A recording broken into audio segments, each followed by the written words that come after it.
perdão pode ser sinônimo de esquecimento. Mas o que acontece quando esse esquecimento é seletivo?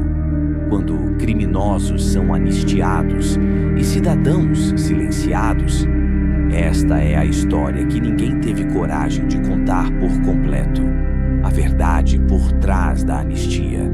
Prepare-se para enxergar o que foi escondido, ouvir o que foi censurado e entender o que o Brasil preferiu calar.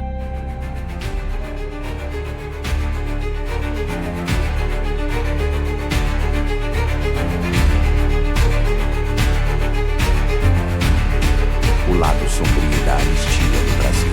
A anistia no Brasil, ao contrário do que se imagina, raramente foi um gesto de reconciliação e perdão genuíno. A palavra, que soa como um alívio, esconde na prática um instrumento político poderoso, frequentemente usado para apagar crimes, proteger culpados e sufocar a verdade. Este é um olhar mais aprofundado sobre o que a anistia realmente representou e representa no país, desde a ditadura até os dias de hoje. E o caso Cesare Battisti é inacreditável, né? Porque ele tinha sido condenado primeiro na Itália, uma primeira vez, por 12 anos de prisão, 2 anos, isso em 1981. Na década seguinte, em 1993, depois de o envolvimento dele comprovado, e nós estamos falando da Itália, de um país democrático, tem uma tradição, o nosso direito deve tanto à Itália, né? Entenda-se, né? Em 1993 ele foi condenado à prisão perpétua pelo envolvimento em 4 homicídios num grupo chamado Proletários Armados pelo Comunismo, um grupo terrorista que ele fazia parte lá na Itália e tal. Aí ele tinha se fugido primeiro para passado pela França, etc. Fez um percurso internacional e finalmente ele acaba chegando ao Brasil em 2004. Entrou em 2004 quando Lula era presidente, na primeira presidência Lula. Em 2007, já na segunda presidência Lula, ele acabou sendo preso porque ele estava aqui no Brasil com documentos falsos e o uso de passaporte falso. Aí tanto a identificação como o passaporte eram falsos tal. A Itália imediatamente pediu sua extradição. Afinal, ele tinha sido condenado à prisão perpétua, né? Como eu disse, em 1993. O que aconteceu é que o ministro da Justiça, Tarso Genro, que se diz poeta também, vocês vão ver as poesias do Tarso Genro, o Tarso Genro concedeu o status de refugiado político a um assassino. 4 homicídios, volto a lembrar. Mas, para o Tarso Genro, o assassino era um refugiado político tal. E deu esse status de refugiado político. E o Lula, que é um criminoso, se identificou com outro criminoso, que é Battisti, não viu problema nenhum. Disse que era um gesto de soberania do Brasil abrigar o terrorista condenado à prisão perpétua, envolvido em 4 homicídios, o Battisti e tal. O que aconteceu? Em 2009, né, em novembro de 2009, o Supremo Tribunal Federal tomou uma decisão incrível, daquelas típicas do nosso Supremo. Decidiu pela extradição, mas empurrou a decisão final para o criminoso que estava no Palácio do Planalto. Nós tivemos alguns presidentes criminosos, mas o maior da história certamente foi o Luiz Inácio Lula da Silva. O criminoso falou, não, criminoso se protege, eles fazem parte de uma espécie de corporação, criminosos e todo mundo univos, é mais ou menos uma espécie de palavra de ordem dessa turma. E o Lula resolveu falar, não, no último dia do mandato, em 2010, do seu mandato, ele negou a extradição para a Itália tal do criminoso Battisti. O poder de decidir o que será esquecido. Anistia, em sua essência, é um ato de perdão do Estado. Mas quem perdoa e por quê? A história mostra que o perdão não é neutro. Ele é uma decisão política que define o que a sociedade deve lembrar e o que deve enterrar. No Brasil, essa ferramenta foi usada para impor um silêncio onde a justiça era necessária. Em vez de uma paz verdadeira, muitas vezes se criou uma trégua forçada que beneficiou os poderosos enquanto as vítimas continuaram a pagar o preço. O caso mais emblemático é a Lei da Anistia de 1979, celebrada como um marco da transição democrática. No entanto, ela foi um acordo de bastidores que garantiu a impunidade de torturadores e agentes da repressão da ditadura militar.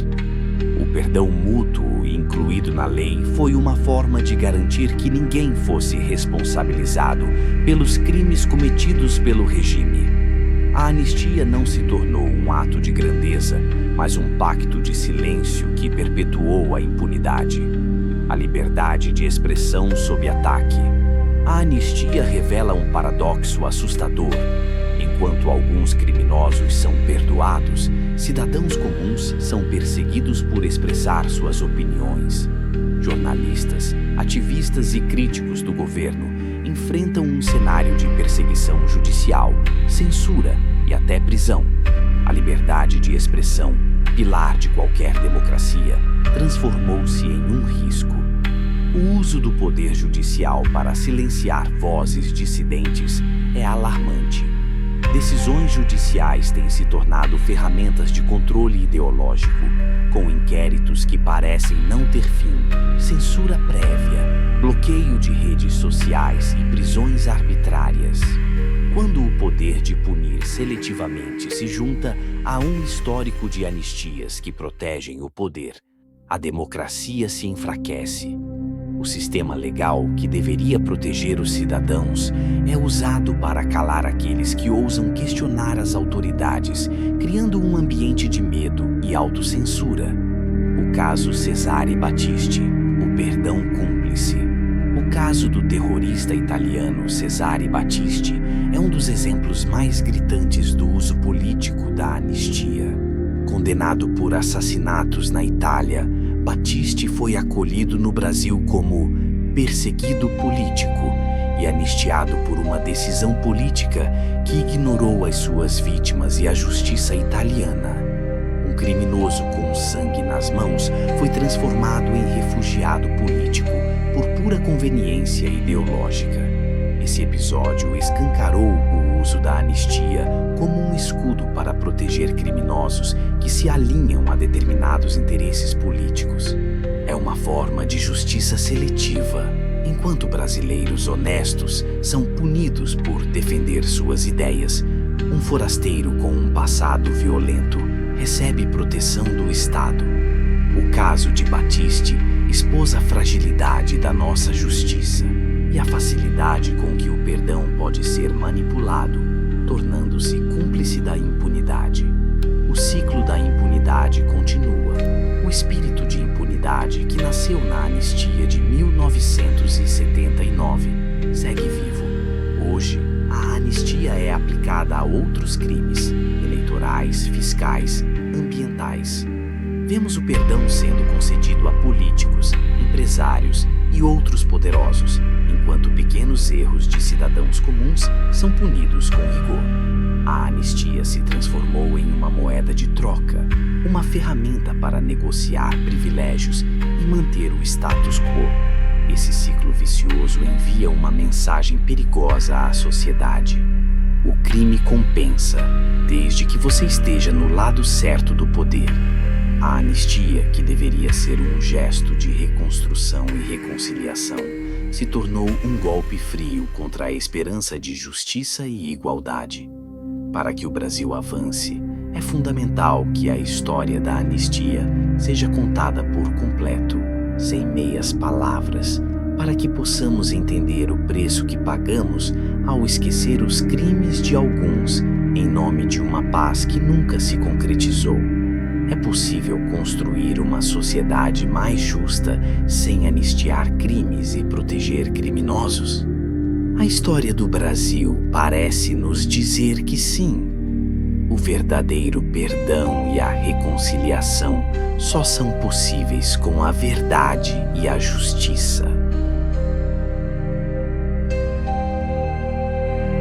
Liberdade não se negocia. Justiça não se silencia. Todos. Olha, é o terceiro dia consecutivo em que Donald Trump faz menção ao processo movido contra o ex-presidente Jair Bolsonaro. E desta vez, como você disse, a mensagem veio numa carta endereçada ao ex-presidente. Olha o que Trump disse, abrem aspas. Tenho visto o tratamento terrível que você, Bolsonaro, está recebendo nas mãos de um sistema injusto. Este julgamento deve terminar imediatamente. Não me surpreende vê-lo liderando a política. Você foi um líder altamente respeitado e forte que serviu ao seu país. Compartilho o seu compromisso de ouvir a voz do povo e estou muito preocupado com os ataques à liberdade de expressão, tanto no Brasil quanto nos Estados Unidos, vindos do governo atual. Me expressei fortemente contra isso, tanto publicamente quanto por meio de nossa política interna. Espero sinceramente que o governo brasileiro mude de rumo, pare de atacar oponentes políticos e acabe com seu ridículo regime de censura. Vou acompanhar de perto. Esta foi a carta, então, enviada por Trump a Bolsonaro.